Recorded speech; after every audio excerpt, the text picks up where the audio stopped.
Former U.S. President Donald Trump has been indicted for a fourth time, this time over his efforts to overturn the 2020 election in the state of Georgia.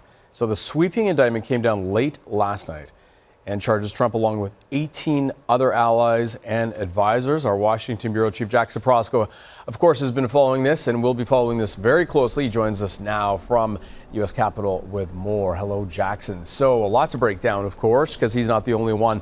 What more do we know about the charges? Well, good morning to you, Anthony. The central allegation here is that Trump and those 18 co-conspirators refused to accept the outcome of the 2020 election, that they refused to accept that Trump had lost, especially in the state of Georgia, and that they together joined a conspiracy to unlawfully try and change the outcome of the vote.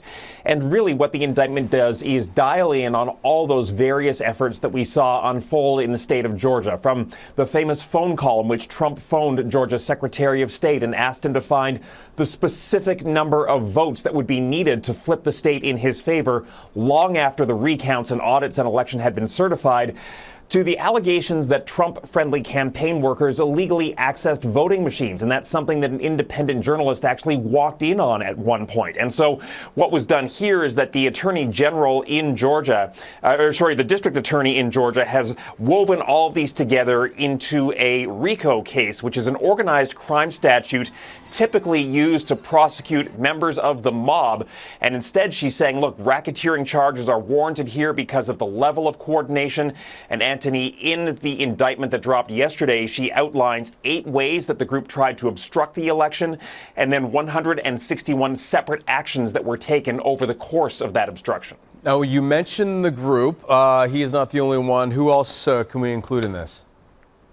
I think this is what's so remarkable here. You've got Mark Meadows, who was the former White House chief of staff, now the highest-ranking White House official to be named in any of the legal problems facing Donald Trump. You've got Rudy Giuliani, of course, Trump's lawyer, a pioneer of using RICO charges, now facing them himself.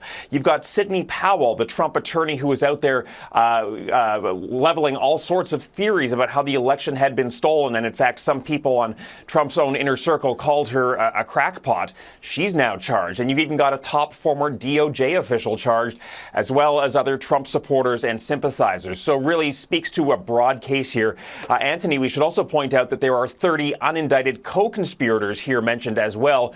And you have to think that prosecutors are going to try and put pressure on those 30 individuals to flip on the main 19 people, including Donald Trump in this case. Yeah, that kind of leads to the point whether this changes the calculus over the ultimate trial. When it comes to this, because people are just trying to wrap their head around, because, as you mentioned, the fourth indictment, this follows the federal charges earlier. So these are state-level charges.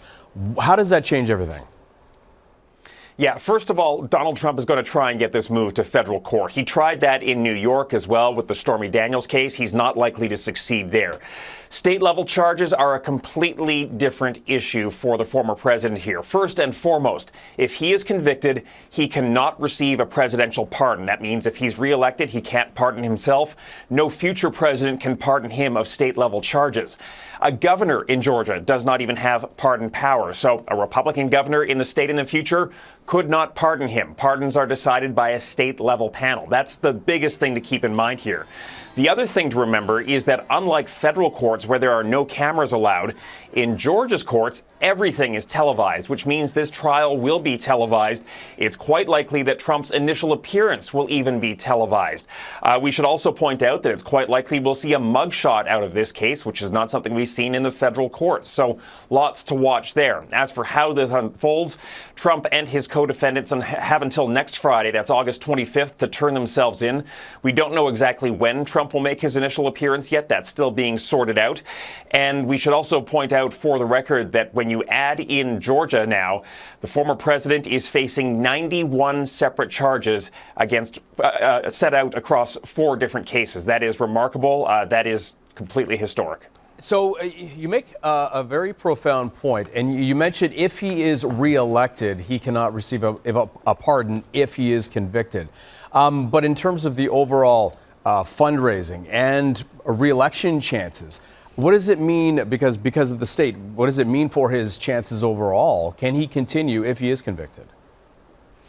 You know, each one of these indictments has actually helped Donald Trump, at least internally with Republicans, and that's who he's got to win over right now, right? He's got to win the party's nomination. Each indictment results in him raising millions of dollars, especially from small-time individual donors who feel compelled to give him their money. They buy his argument, his defense, that this is a politically motivated witch hunt. They are all in on Donald Trump. It's hurting his fellow Republican contenders big time. They are sinking further and further back in the pack. The question, of course, is what does it mean in the general election if he's successful in winning the nominations? Do Americans as a whole have an appetite for electing an indicted, potentially convicted president? That we don't know. What we do know is that the 2024 campaign schedule is going to run up against a packed court calendar for the former president. Fani Willis, the district attorney in Georgia, has said she wants to prosecute this case within the next 6 months. We know that Jack Smith, the federal special counsel going after Trump on similar election interference charges, is looking at starting his trial as early as January 2nd. And Anthony, we talked about that deadline for that first appearance over the next 2 weeks. Smack in the middle of that is the first Republican presidential candidates debate next Thursday in Milwaukee. Trump still hasn't said if he's going to attend that, by the way. Remarkable. It is, no matter what, it is remarkable political drama unfolding once again in the United States. Thank you so much for that update. I know there is a lot to break down, a lot for people to wrap their heads around, but we appreciate it.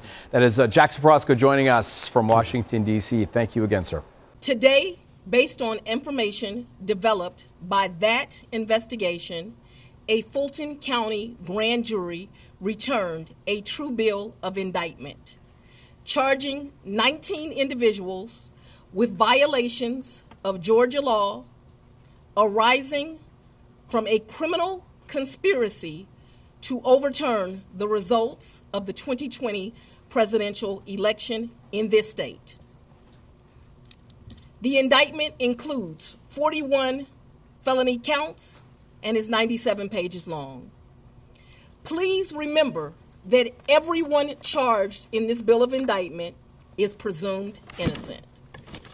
Specifically, the indictment brings felony charges against Donald John Trump, Rudolph William Louis Giuliani, John Charles Eastman, Mark Randall Meadows, John Cheeseborough, Jeffrey Clark. Every individual charged in the indictment is charged with one count of violating Georgia's Racketeer, Influenced, and Corrupt Organizations Act through participation in a criminal enterprise in Fulton County, Georgia, and elsewhere to accomplish the illegal goal of allowing Donald J. Trump to seize the presidential term of office beginning on January 20th, 21.